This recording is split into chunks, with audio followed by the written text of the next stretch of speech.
conference champions were crowned in college basketball this past weekend. The NCAA tournament field is now set, and Chase Briscoe scored his first NASCAR Cup win today in Phoenix, Arizona. We had a great day in sports. I'm going to talk about all that tonight. And Tom Brady has decided to stick around for another year in the NFL, and he has decided to put retirement on hold. I will have more on that tonight, and we will start the show right after this.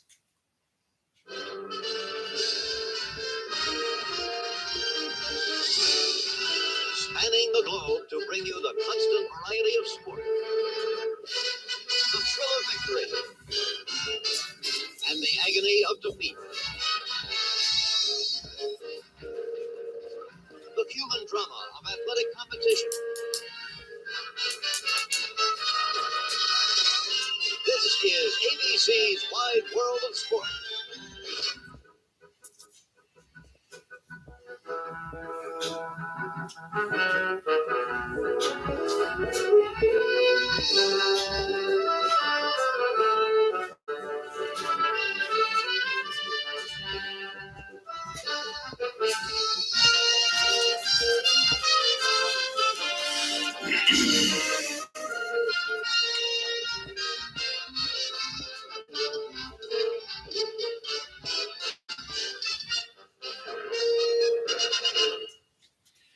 And a very pleasant Friday evening, everybody. Stone Cold Steve Austin and howdy.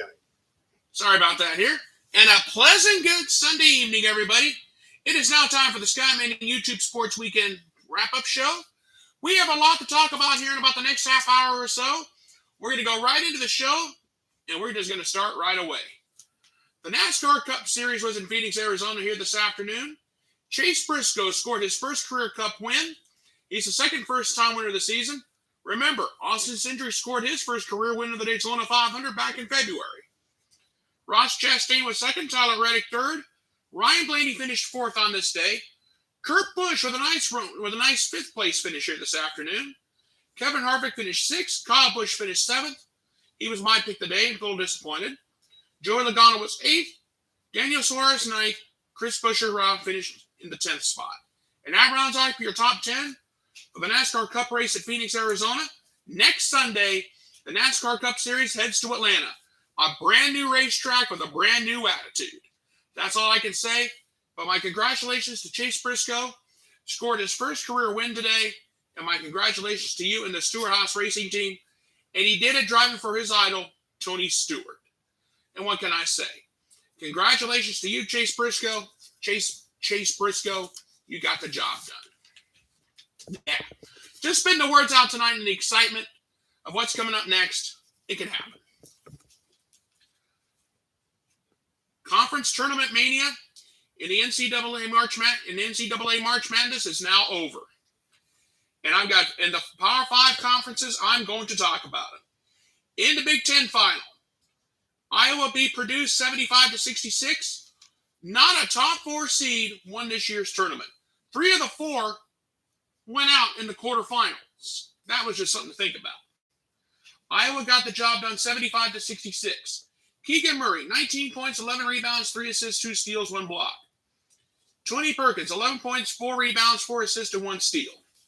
So therefore, I'm going to hand out a quick hardwood award, and my Scott Manning basketball hardwood award for this game goes to Keegan Murray. You get a double-double, you get a Scott Manning basketball hardwood award. And my congratulations to you on that, and my congratulations to the Iowa Hawkeyes for winning the Big Ten championship. And they got it done. In the Big East tournament, in the Big East final, Villanova once again gets the job done, and he got it done over Creighton, 54-48. Colin Gillespie, 17.7 rebounds, 5 assists, 2 steals. Justin Moore, 16.6 rebounds. So the question is, who gets the hardwood award? It's going to go to Colin Gillespie. Colin Gillespie, once again, has just become the recipient of a Scott Manning basketball hardwood award. And my congratulations to you on that. For the Big 12 championship game, once again, the Kansas Jayhawks get it done as they beat Texas Tech 74-65. David McCormick, 18 points, 11 rebounds, 1 assist. Ochai Ogabajai, 16.7 rebounds, 2 assists, 1 block. Christian Braun, 14 points, 5 rebounds, 1 assist, 2 steals. Jalen Wilson, 12 points, 5 rebounds, 2 assists, 2 steals, 1 block. And Remy Martin, 12 points, 5 rebounds, 2 assists, 2 steals, and 1 block. So, who gets the Hardwood Award for this game? It's a no-brainer. David McCormick, 18 points, 11 rebounds. You get a double-double, you get a Scott Manning Basketball Hardwood Award. And you know what? Let me see here. I'm going to hand out one more. I've already decided. Let's see. I'm going to go to Ochai Ogbaji. He went 4-10 shooting, but you go 5-6 at the free throw line, go 50% from beyond the arc. Congratulations to you, sir. You just picked yourself up a Scott Manning Basketball Hardwood Award. So, the Jayhawks do it again and win the Big 12 tournament. And my congratulations to Villanova for winning the Big East tournament. What can I say? Creighton, I'll give them credit.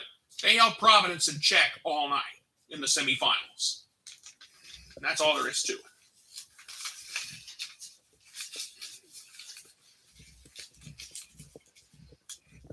In the SEC tournament final, Tennessee took care of Texas A&M 65-50. Santagio Vescovi, 17 points, 3 rebounds, 5 assists, 2 steals. Josiah Jordan James, 16 points, 10 rebounds, 2 assists, 1 steal, 3 blocks. Kennedy Chandler, 14 points, 4 rebounds, 7 assists, and 1 steal. Let's see. Who gets the Hardwood Award for this game? You know what? I'm going to hand out a Hardwood Award to all 3 of them. Santonio Vescovi, he went 4-9 from the field, 4-9 from beyond the arc, 5-5 at the free throw line. He's going to, for those reasons right there, he just got himself a Scott Manning Basketball Hardwood Award. Josiah Jordan James, he got a double-double. That's why he's getting one. And Kennedy Chandler, 14 points, 4 rebounds, 7 assists, 5-9 shooting, 4-7 from beyond the arc. That's why he's getting one. So all 3 of them are just, once again, have just become recipients of a Scott Manning Basketball Hardwood Award. And they've deserved it. In the ACC final on Saturday night, Virginia Tech stunned Duke 82-67. And I have not talked about Virginia Tech all year. I need to start talking about them right now. Hunter Cattoor, my apologies there. Hunter Cattoor, 31 points, 4 rebounds, 1 assist, 3 steals. Kaviv Aluma. Hard to spit the names out, I apologize. But anyway, 19 points, 10 rebounds, 7 assists, 1 steal. So, with that being said, congratulations to both of these gentlemen, Hunter Cattoor and Kaviv Aluma. The both of these two are first-time recipients of a Scott Manning Basketball Hardwood Award. Hunter Cattoor because of his 31 points, 11-16 shooting, 7-9 from beyond the arc, and 2-2 at the free throw line. Aluma, you want to know why he got one? 19 points, 10 rebounds, a double-double. 6 of 8 shooting, and 6 of 9 at the free throw line. That is why he became the recipient of a Scott Manning Basketball Hardwood Award. And I would love to give a Hardwood Award to the entire Virginia Tech Hokies team for beating Duke. In Mike Krzyzewski's final season, his final season ending in a nightmare. First, he loses to Cameron Indoor at home in the final game of his career at Cameron Indoor. Now he loses the final in the ACC tournament. Unreal.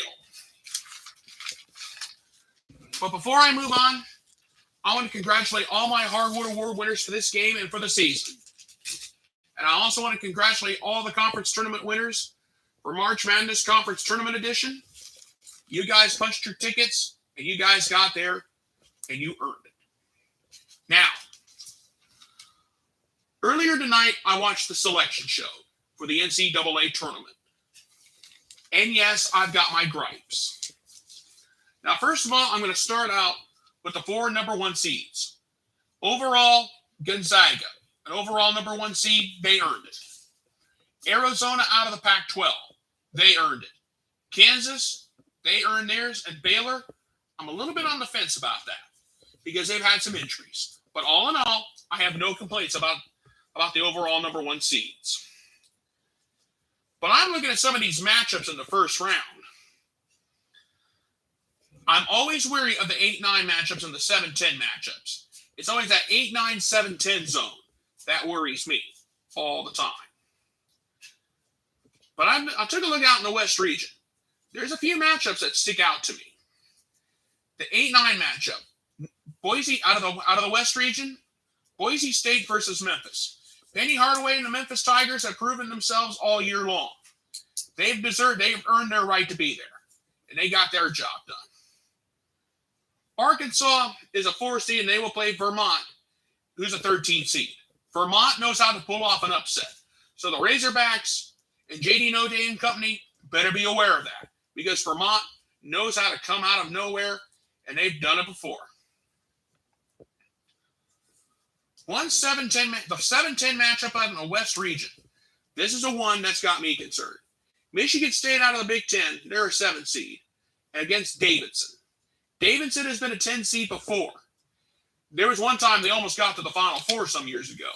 I've not forgotten about that.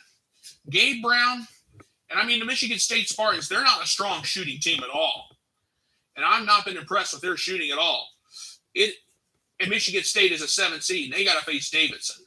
Good luck. Now, Alabama is a 6 seed. They're a 6 seed for the tournament, but they will have to wait. They're going to have to face the winner. Let me think here a second. No, I'll worry about that another time. I'll get to my first 4 matchups here in just a minute. Now, Duke, they're a 2 seed. They get Cal State. They get the 15th seeded Cal State Fullerton team. Duke should have no problem in the first round. And if I look at this, New Mexico State, they're a 12 seed. They will face the 5th seeded UConn Huskies. New Mexico State, they're a dangerous team. They could upset UConn in the first round. Anything can happen in March Madness, and it usually does. So that is the West region. Now I'm going to go to the South region, and this is where my gripes really began, and I'll explain why. First of all, I'm going to start with the 7-10 matchup in the South region. 7-seeded Ohio State versus 10-seeded Loyola Chicago. The Ramblers have been to the Final Four before. Ohio State, can somebody on the committee explain to me why Ohio State is a 7 seed? Let's see. The Buckeyes, after our win against Illinois, we went 1-3 in the Final Four games of the regular season. We basically choked. We basically blew it against Penn State in the second round of the Big Ten tournament. I had Ohio State as an 8 or a 9 seed. Some people actually had it lower. But can somebody explain to me how Ohio State still got a 7 seed? I'm sorry. I'm a Buckeye fan through and through. I admit it. But we were seated way too high.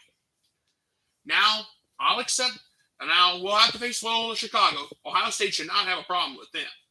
But I cannot support the Buckeyes being a 7 seed for the NCAA tournament. And so that's just all there is to it. But the next huge gripe I have is somebody from the committee. I want somebody from the committee to come into my house and explain this. How is Michigan an 11 seed after the horrible season they had, 17-14? How are the Wolverines in without playing a first 4 matchup? I had Michigan one of the first 4 out. How are the Wolverines in? Somebody needs to come in here and explain this because they laid an egg. They blew a 17-point lead against Indiana in the Big Ten tournament. I'm not going to lie to you on that. They couldn't get the job done. I don't care if you just beat Ohio State in the final game of the season. The Wolverines had nothing. And then you got Juwan Howard, cheap shot, throwing a punch at a Wisconsin assistant at the end of a game. being the little spoiled sport he is. And the Wolverines end 17-14. Somebody on this committee owes me an explanation for that. You know, honestly, I don't think there is no explanation you can give me right now to be acceptable. But Michigan is an 11 seed. They don't deserve it. And in the first round, they face the 6-seeded Colorado State Rams out of the Mountain West. Colorado State's going to have a field day with them. Let's see what else.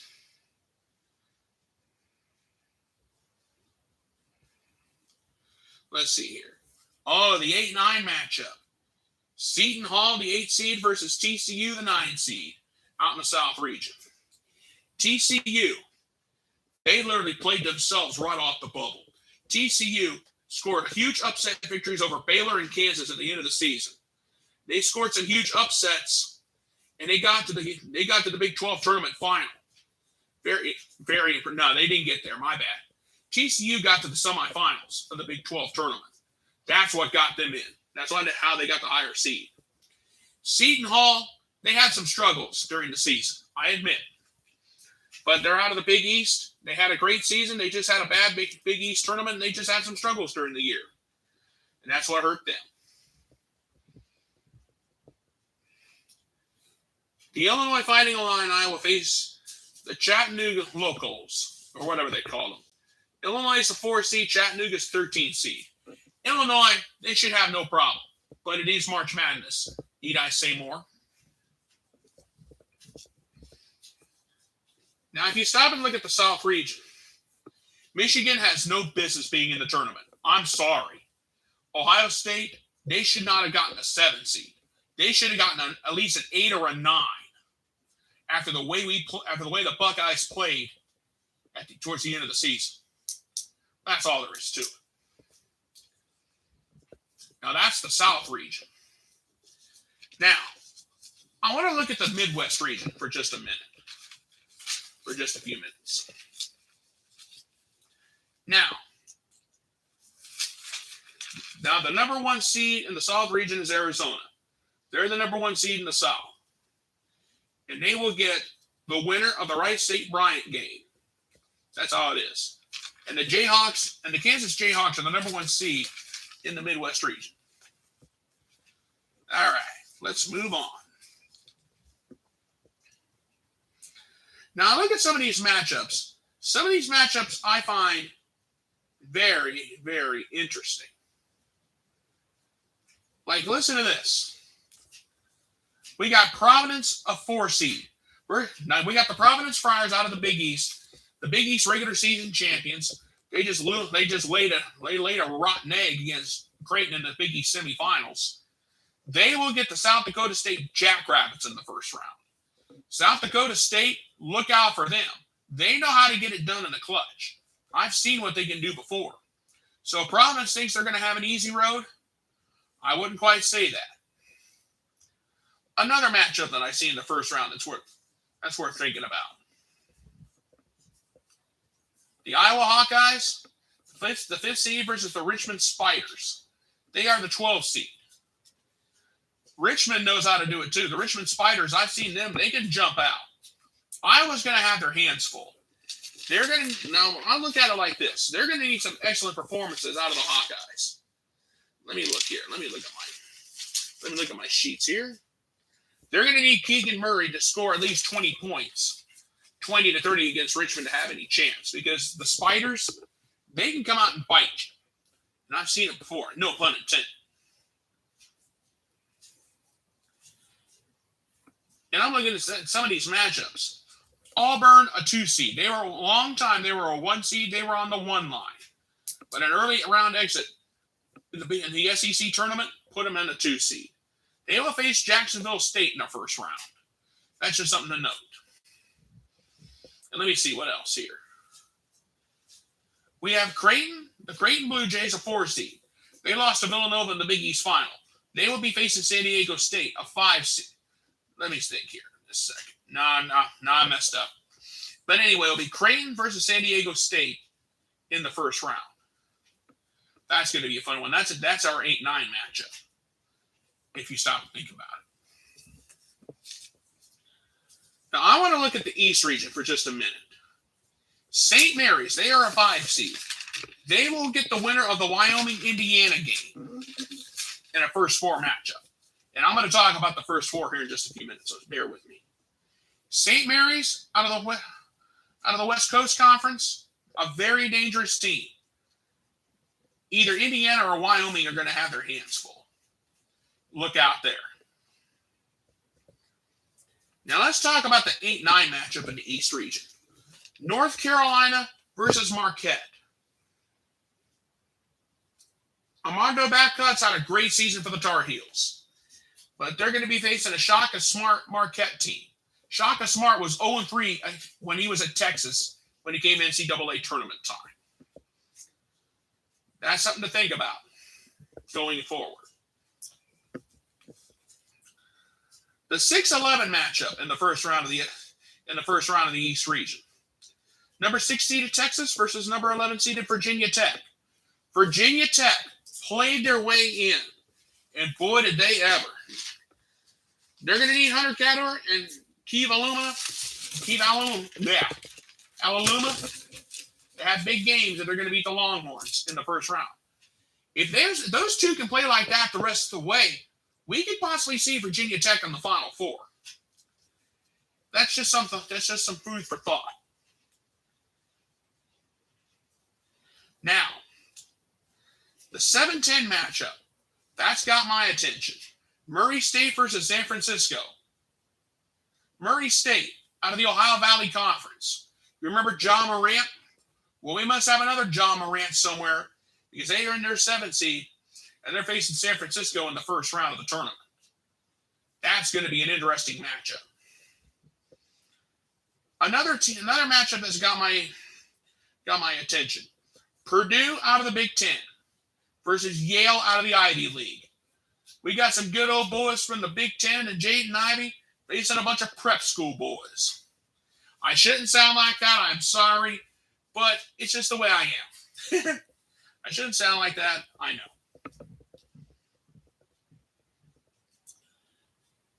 Now, the UCLA Bruins, they're facing the Akron Zips out of the MAC. I could not believe it. Akron took the Mid-America Conference title. The Toledo Rockets and the Ohio Bobcats have been battling all season. But Akron gets the nod out of the Mid-America Conference. Now, I looked at the now keep in mind, the COVID rules still apply. I got the first 4 out. Dayton, Oklahoma, SMU, and Texas A&M. Texas A&M getting to the SEC tournament final was not enough for them to get in. These 4 teams are on standby because, yes, COVID-19 rules are still in effect. If a team is unable to play in the first round, one of these 4 teams will have a chance to get in. But once the first round is started and the first round is completed, if a team just cannot play, it's declared a no contest. That's how it's going to work for this year's NCAA tournament. Now let's take a look at the first round matchups. Rutgers, Notre Dame. They will get Alabama in the first round as an 11 seed. Rutgers, that's another team I had out. I had them one of the first 4 out. And Notre Dame got a 2 seed. They got a squeak by in the first couple of rounds of the ACC tournament. That's how they got in. Wright State versus Bryant. They will face the winner of They will face Arizona. The winner of that game will be facing the Arizona Wildcats. Good luck. You're going to need it. Texas Southern will face Texas A&M Corpus Christi in a first 4 matchup. Congratulations. The winner of this one, they get the Jayhawks in the first round. And Baylor will face Norfolk State in the first round of the East region. I almost forgot about that. Now it's my fault.